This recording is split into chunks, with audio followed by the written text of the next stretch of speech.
everyone. So this will serve as our pre-recorded video for our last topic or last lesson for microbiology. So this will be your coverage for our prelim examination. Not only this one, but also with those lessons that we've already discussed. From lesson 1, which is introduction to microbiology, to and of course pioneers of microbiology, or those person or scientists pertaining to microbiology. So we will discuss also the lesson 3, which is classification of living things. In this topic, we will be knowing the taxonomy, nomenclature, binomial names, and even the phylum or the kingdom of each classification. So with that, let's proceed, or let's start our lesson for lesson 3, classification of living things. Scientists estimate that there are between 3 million and 100 million species of organisms on Earth. Take note with that. It is very constant and factual that we have between 3 million and 100 million species of organism on Earth. So as you can you imagine, we have different type of species. From that different type of species, we have different type of phylum and kingdom. All of that will be classified by each kingdom or phylum. All of that will be classified by each taxonomy, and all of that will name by each binomial names, even the nomenclature of it. So can you imagine, from 3 million to 100 million species? So with that, with this topic or discussion, you will be knowing what are those classification, or how can we classify each living things or each species. So taxonomies, these are the persons or biologists, perhaps to be exact, who specialize in identifying and classifying life on our planet, have named approximately 1.7 million species so far. So according to taxonomies, or let's say the graduates for BS Biology, so the biologist itself said that there is approximately 1.7 million species so far. So from their testifying, they're testifying that species in the world, the entire world or the entire Earth, is approximately 1.7 million species so far from the test given by biologists or taxonomies. So each year, about 13,000 new species are added to the list of known organisms. So 1.7 million species. How does this species gone so far or do so far? Oh, 'di ba? Paano siya naging napunta diyan sa kadami na 'yan? So can you imagine that each year meron pa lang 13,000 new species na nadadagdag sa bilang ng species every year. So in that case, we can finally explain that taxonomies or biologists testify always every year that they test that species or new species added every year is 13,000. Okay, that's why it has approximately 1.7 million species they added or they tested. Okay, in the differences of the species. So that's it. That's how the involvement of the biologists or the taxonomies in the new species that been added. So before we'll go to the next slide, let me ask you a question. So how do scientists classify or organize all these millions of species? So even me, I can literally realize. So I realized that no, totoo. How does the scientists or how does the taxonomies classify all of the different species? And as we all know, we have 3 million to 100 million of species or organism in Earth. So how does the scientists or taxonomies, particularly the biologists, classify those species, classifies those organisms? So by learning the topics pertaining to microbiology, we will know how to classify each species to each kingdom of taxonomy, to each species. So we will be classifying that one. We will be naming the scientific name of each animals or organism. So all of that is in microbiology and parasitology. Okay, so let's proceed. So there are two types of cell, and each cell has its three mains and kingdoms.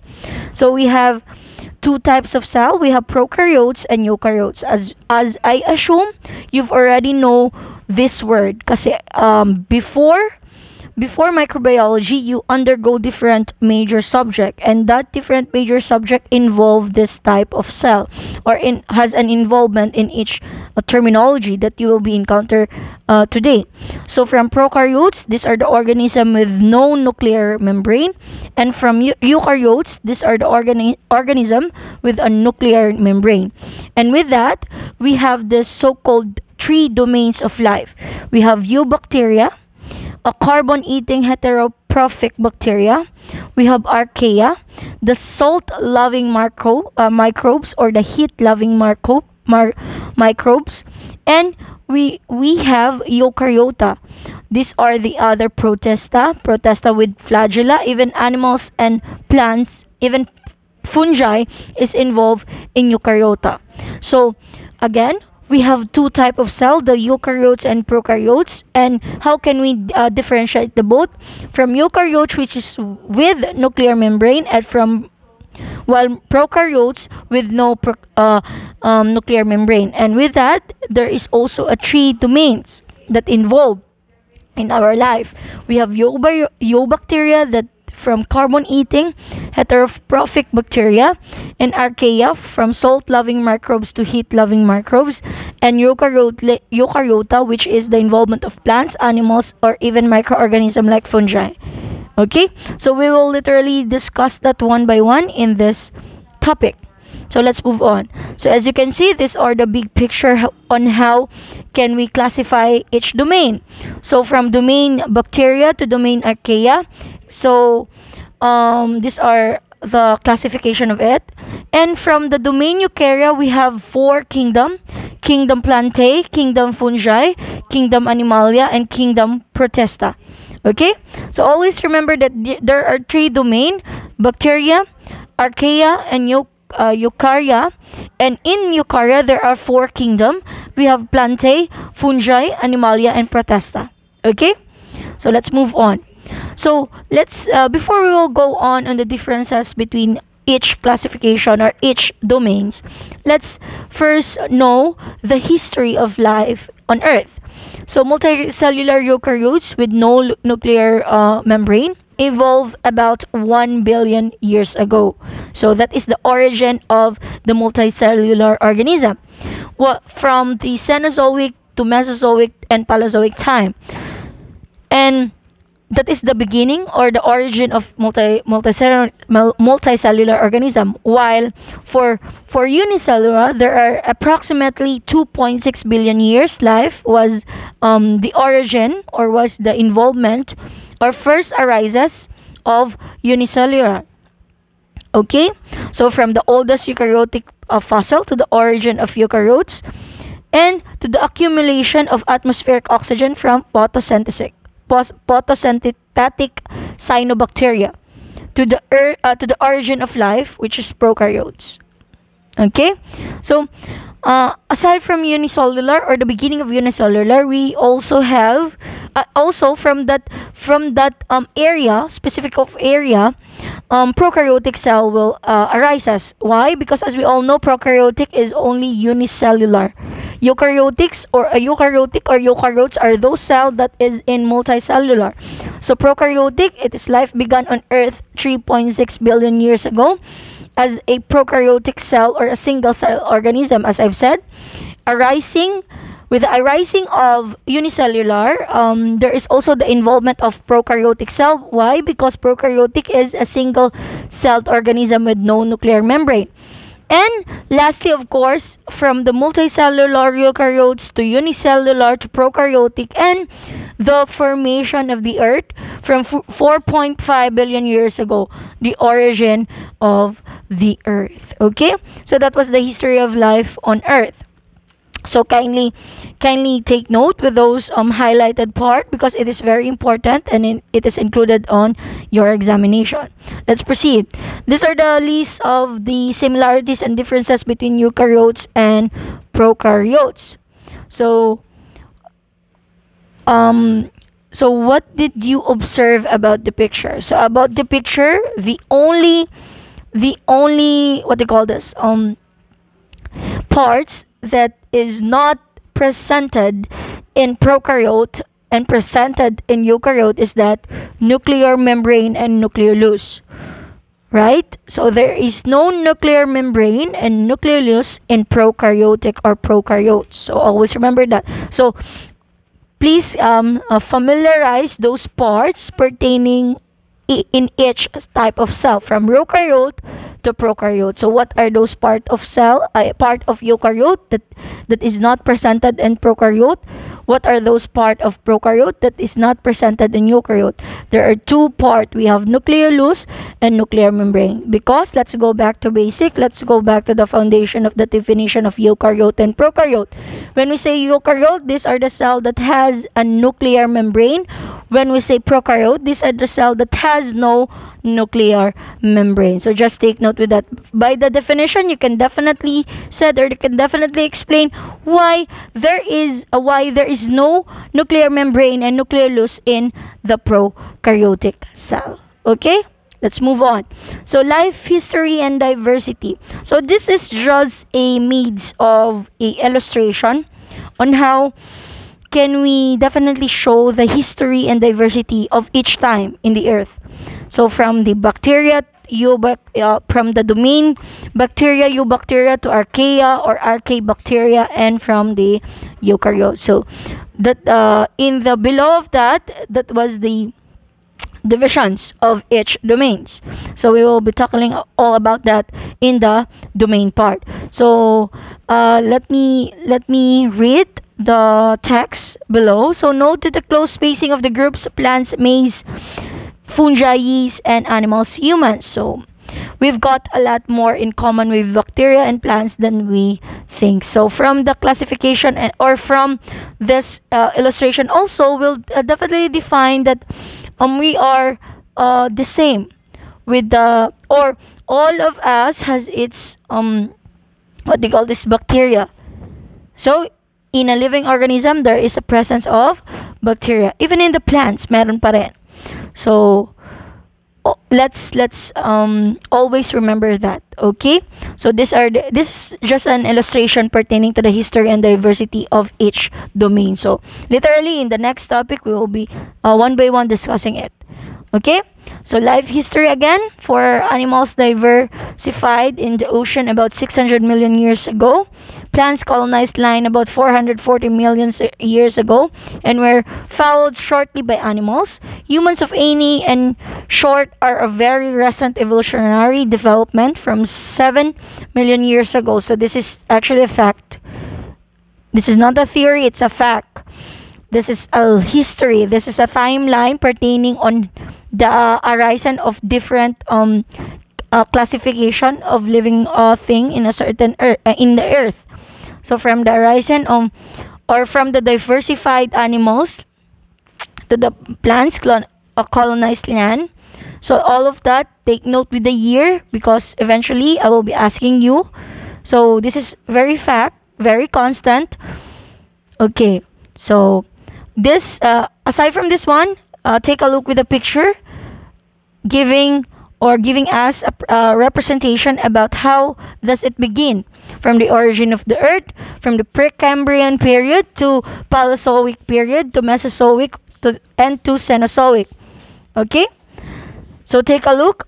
Multicellular eukaryotes, single-celled eukaryotes, or the bacteria or the prokaryotic cell is also there, and the oxygen generating photosynthesis. So as we look with the illustration, it begins in the eukaryotes and prokaryotes. All before the origin of the earth, or even before the horizon of the humans, it always begin on the two type of cell, which is the prokaryotes, and or the classification of living things will always begin. Let me rephrase what I've said a while ago.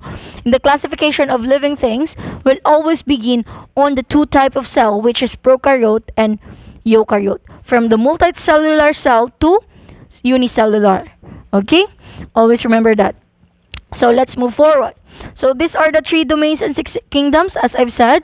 From the domain bacteria to domain archaea and to domain eukarya, there are 6, to be exact, kingdom. We have kingdom eubacteria, kingdom archaea, of course, kingdom protista. Kanina, I've mentioned that there are 4 kingdom, but that 4 kingdom is particularly on the domain eukarya. But with regards to domain bacteria and archaea, meron din pala siya. There is also 2 kingdom that belongs to domain bacteria and domain archaea. Take note, for domain bacteria, we have kingdom eubacteria. For domain archaea, we have kingdom archaea. And for domain of eukarya, we have 4 domains. We have 4 kingdoms, sorry. We have kingdom protista, kingdom plantae, and kingdom fungi, and also the last, kingdom animalia. So these are the 3 domains and the 6 kingdoms. So kindly take note with this illustration. Let's move. So let's discuss first what is archaea. So archaea are one of the 2 groups of prokaryotic organism. Meaning to say, when we say prokaryotic, it is a single cell organism with no nuclear membrane. Bacteria are the other group of archaea. So archaea are believed to be the earliest form of life on Earth. So take note of that. The earliest life on Earth is archaea, or the domain archaea. Although both archaea and bacteria are simple life forms, archaea are very different from bacteria. Why? Take note, archaea do not require sunlight for photosynthesis as plants they do not need oxygen. Archaea only absorb carbon dioxide, nitrogen, and or hydrogen sulfide, and give off methane gas as a waste product. Only remember that one, Nana, even though archaea and bacteria is somewhat similar with the life form. Kasi bakit? Let's go back to the definition that archaea is or the other group of archaea is bacteria. Okay, but with regards to that definition, it also differ. So the difference between the archaea and bacteria is that archaea do not require sunlight, but bacteria require for photosynthetic as plants do, and they do not need oxygen. Archaea only absorb this type of compound, carbon dioxide, nitrogen, and hydrogen sulfide. Okay? And of course, archaea are best known for living in extremely hostile environments. Very hot, very acid, very salty. But they can also be found in less extreme conditions. So, always remember those I've mentioned. What is the differences between bacteria and archaea? But take note also that bacteria is somewhat similar pertaining to the life form with regards to archaea. Kasi archaea, the other group of archaea is bacteria. So kindly take a look with this picture. Okay, so these are the samples pertaining to domain archaea. Okay, so let's move. So in a deep hydrothermal vent, prime habitat for archaean extremophiles. Okay, so this is the examples or archaea extremophiles that presented. Yan. From the Orstran. Kasi as I've said, when we say those involvement of the living organism pertaining to archaean are those that is living in very hot or very salty. So meaning to say, when we say very salty, archaean also present or exist in the ocean. Okay? So that's it. It's called archaean extremophiles. Okay. Let's move. So, Hot Spring in Yellowstone also has a archaean hotspot for archaean extremophiles also. From this area of or this place is from Prismatic Pool Yellowstone Park, and this one is this time taxonomists there are 3 person or biologists there is now searching for archaea in Yellowstone Obsidian Pool. Okay. This is just representation. Yan.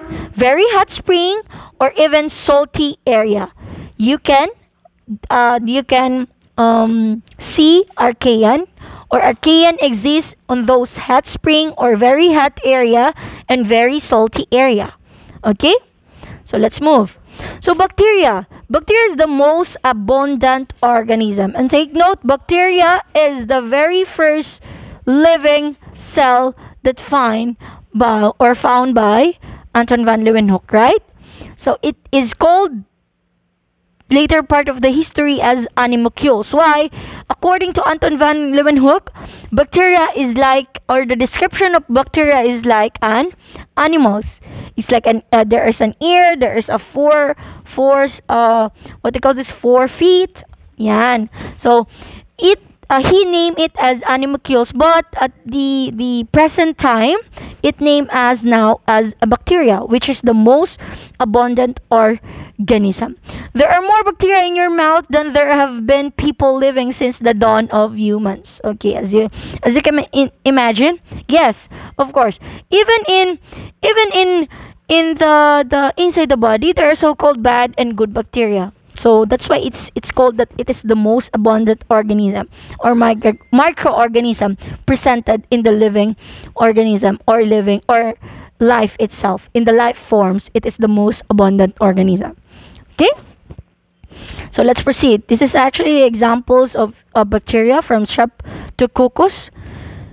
So yan. To Escherichia coli, Vibrio cholera. Yan. So these are the scientific names presented. Streptococcus or bacteria itself. Colibacteria also. Mycoplasma. Yan. So these are the examples viewed by a microscope. Proceed. What are the good bacteria? As I mentioned a while ago that there is a good bacteria or bad bacteria. Let's explain. Bacteria are the primary recyclers of materials in the environment, particularly nitrogen. Okay, so literally, bacteria can discover that it can do photosynthesis. Okay, so what are those good bacteria that we have? Bacteria are essential. These are bacteria that essential for many processes we depend on. Sewage treatment. In sewage treatment, good bacteria is presented. Cheese production. Cheese production has a good bacteria. And biotechnological processes like gene cloning and protein production. Okay, these are the area of this responsibility for good bacteria. We can found a good bacteria in this type of area, from the sewage treatment to cheese production, antibiotic production, biotechnological process like gene cloning and protein production. Good bacteria is presented or existing. Okay, so let's proceed. So bacteria are used also to produce insulin and other drugs that people need. So that's why it's there is so-called good bacteria, because somehow or somewhat there is a help in the humans or even in the living organism. So these are just a representation. Okay, so let's proceed. So that was the good bacteria that I've been presented. So now let's go to the domain. And we've already done discussing bacteria archaea, or the glimpse for bacteria archaea, and or the introduction for archaea and bacteria. Kasi in the topic of microbiology, we will be discussing it one by one, from archaea to bacteria and to eukarya. So now let's go on. This part is just an introduction. Now we'll go on now. Let's just discuss the domain eukarya. So in the domain eukarya, if we compare it to the two domain, archaea only one kingdom archaean. Bacteria also has a one kingdom, and that is kingdom eubacteria. While in eukarya, there is 4 kingdom presented. We have protista, fungi, plantae, and animalia. So how can we classify each kingdom? So let's proceed. So let's start on Protasta or protease. Protease are eukaryotes because they all have a nucleus. Always remember what is the differences between eukaryote. The both kingdom is presented for prokaryote and this kingdom is eukaryote. Why? Because this domain only has a nuclei or nucleus or even nuclear membrane. Okay? But those domain na minention ko kanina is presented or include in prokaryote because those two domain has no nucleus or even nuclear membrane. Okay? So most have mitochondria, the powerhouse of the cell. Many have chloroplast, with each they carry on photosynthesis. Many are unicellular and all groups, with one exception, contain some unicellular membranes. So a better name for protists will be eukaryotes that are neither animals, fungi, nor plants. Take note with that. Eukaryotes that are neither animals, fungi, nor plants is involved in protists. Okay? Let's proceed. Fungi. So fungi sometimes look like plants but they are not. Fungi can't do photosynthesis because they don't have chloroplast. They get their nutrients from the organic material they live in. Decomposer. I've already mentioned decomposer. Decomposer are those from the decaying dead living organism that is presented from decomposer. Like mushrooms, feed on dead organic materials. So some fungi feed on living organisms, such as plants, animals. That's why I've mentioned that in the protists, there is the involvement also on the fungi. Okay? So this causes diseases and infection in this organism, like athlete foot and ringworm in humans. Yan. So if the fungi will literally in the host or in the humans itself, it exists on the different on the athlete foot or even in the or even if you have ringworm, meaning to say you have fungi. Okay, so some fungi lives as a symbiotic partners with algae. What do you mean by symbiotic partner? So when we say symbiotic partners, this is actually a partnership between organism that has helped living creature innovate and expand into new into different niche for billions of years. So this is the relationship between the symbiotic partnership or the relationship between symbiotic partners. Okay, so the result of the symbiotic partners of fungi and algae are the lichen, or pronounced as lichen or lichen. Okay, more like lichen. Other difference from plants or fungi don't have roots, they have mycelium. Okay? And fungi cell walls are made of chitin, not cellulose. Okay. Okay, let me let me again pronounce it's not chitin, it's chitin. Okay? Fungi cell walls are made of chitin, not cellulose. So this is the discussion or pertaining on the fungi. Okay? Always remember what I've said a while ago, kasi this will easily for you to identify if the living organism is pertaining on the kingdom fungi. Okay? Let's proceed.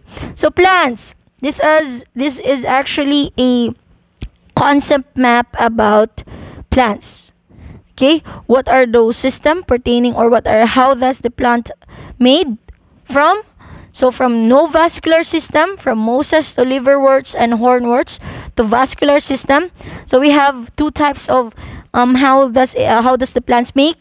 We have no vascular system to vascular system. And there are two types for vascular system. We have seedless plants reproduced by spores and seed plants reproduced by seed.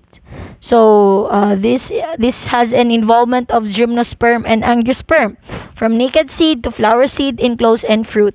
So from gymnosperm we have conifers, cycads, and ginkgos. From angiosperm, of course, flowering seeds. So meaning to say these are the plants that pertaining on the flowers. Okay, so this is just a map about plants.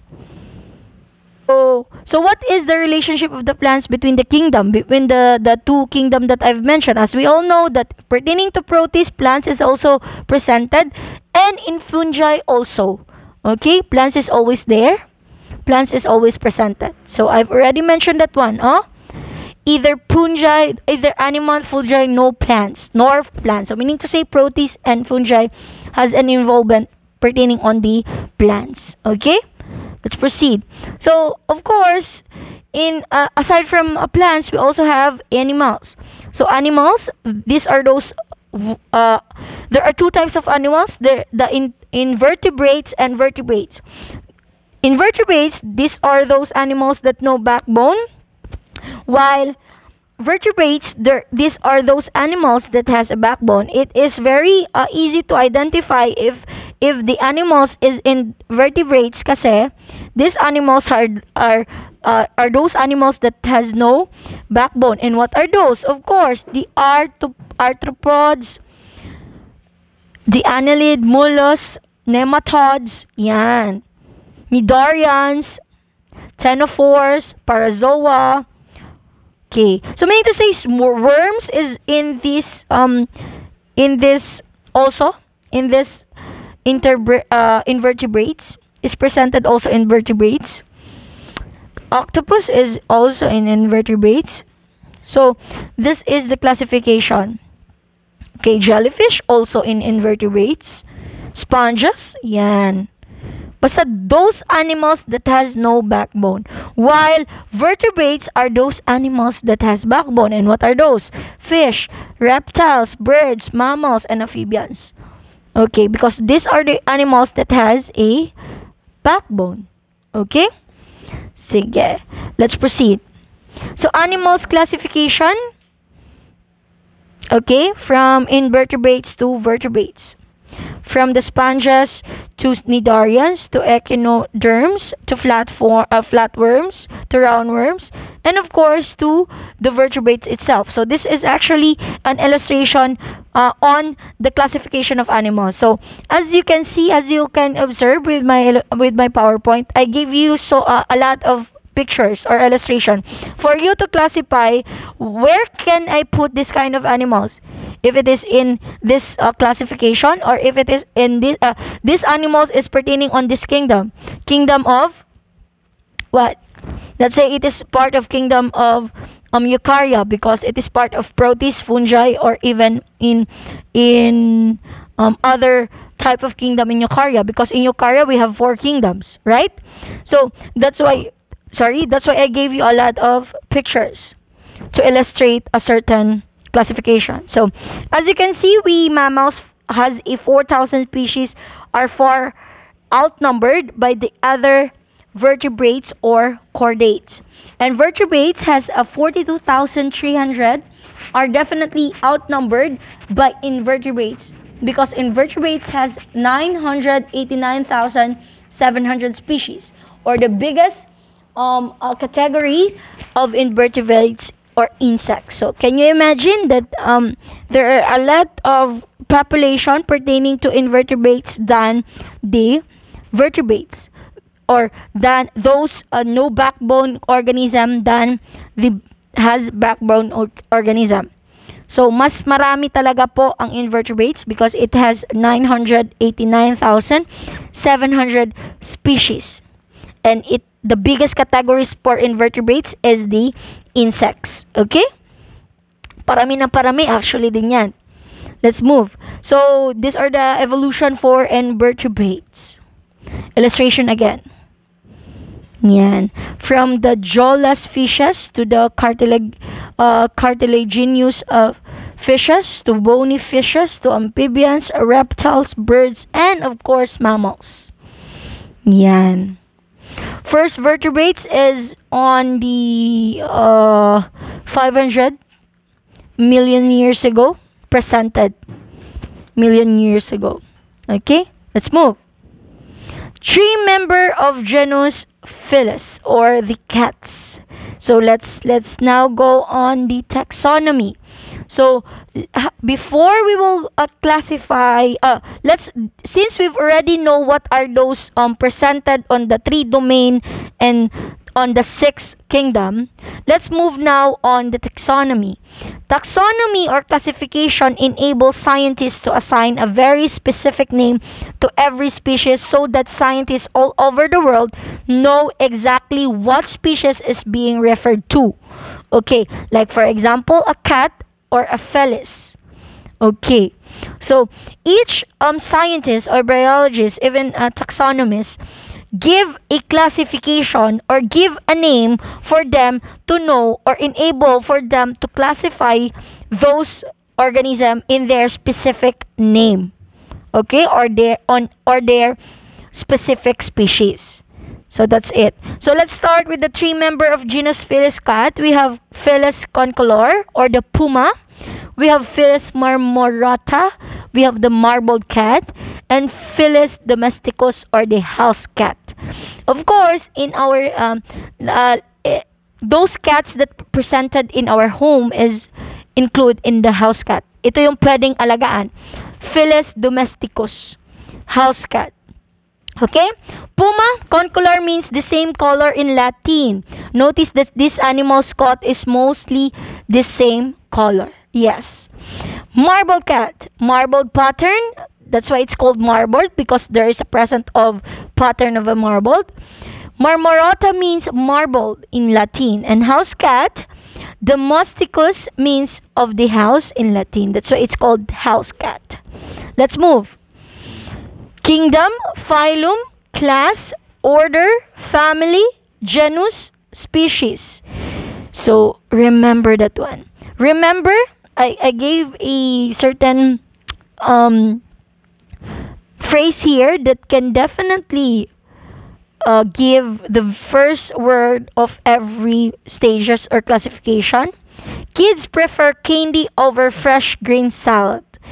Kids, K for kingdom, prefer, P for phylum, candy, C for class, over, O for order, fresh, F for family, green, G for genus, and salad, S for species. Diba? So, in naming a certain animals or classifying a certain animals, it is not easy. Why? Because you will be undergoing each animals, to be exact, 3 million to 100 million species in the earth. Can you imagine that you will be classifying it by its kingdom, phylum, class, order, family, genus, and species? Okay, so we will be classifying that one by the means of this classification. Okay, so let's move. Kingdom first. Oh my goodness, this is very let me read this one because it's very fact and there is no more discussion about this one. And this is a tiger. Kingdom, Animalia. Phylum, Chordata. Class, Mammalia. Order, Carnivora, because this is an animals that eat meat. Suborder, Ailuronidae. So what do you mean by this? When we say this kind of term, or Ailuronidae is pertaining on the family that is a mammal order or carnivora. So as we all know, the class of the tiger is Mammalia and the order of the tiger is Carnivora. Family, Felidae, subfamily Pantherae, and genus Panthera. Species, Tigris or the tiger. Subspecies, Panthera tigris altaica or Siberian or tiger Southeast Russian, China. Panthera tigris in India. Panthera tigris amoyensis in southern China. And Panthera tigris corbeti in Indochina. And Panthera tigris sumatrae, Sumatran tiger or Sumatra. So this is the pertaining on the kingdom, phylum, class, order, suborder, family, subfamily, genus, and species by the species or the organism tiger. Next. So this is the primates or ordered within the class Mammalia. So humans. Of course, the kingdom for humans is Animalia, phylum Chordata, class Mammalia, order primates, family Hominidae, genus Homo, and species is Homo sapiens. So this is particularly on the humans. And for the last slide, we have an approximately where the last 60 million years of primate evolution has occurred. So fungi is presented in that case. So this is the last summarization for the three domains. We have bacteria, archaea, and eukarya. So this this topic is pertaining on introducing part. I will be just introducing those domains and kingdom to you. But in our later part of discussion, I will be discussing it one by one, because there is a topic pertaining to archaean, there is a topic pertaining to eubacteria or bacteria, and there's a topic pertaining to eukarya. So as much as possible, let's name the different organism pertaining to each kingdom, phylum, class, and order. Genus and species. Okay, again, kingdom, phylum, class, order, genus, species. So remember that one, the order on how to classify a certain organism. So that was the end of our discussion for this topic. Thank you very much for your watching this video, and please study the 3 lessons that I've been discussing to you for the past day, for the preparation of our preliminary examination. That will be on April 11, 12, 13. So I hope you will study, and good luck and God bless to your examination. Have a nice day, everyone.